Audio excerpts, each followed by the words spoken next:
যারা অভিজ্ঞ খামারি আছেন একটু বলবেন যে আসলে লবণ দেওয়ার আরো উপকারিতা কি থাকতে পারে। আদা রস বা প্রাকৃতিক কোনো কিছু খাওয়ান, আদা রস, আদা রসুন, কালো জিরের রস টস?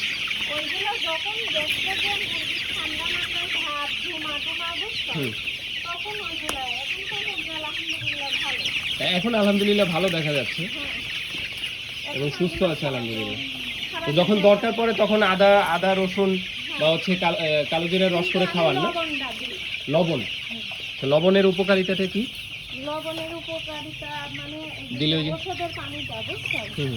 এই ওষুধের পানিটা একটু গন্ধ আছে, আচ্ছা আচ্ছা তারপরে ওষুধের পানিটা একটু মানে কালার যেরকম মুরগি দেখে একটু খালি লবণ লবণ লাগলে হুম। ওইটা ভালো খায় আচ্ছা। বুঝছো?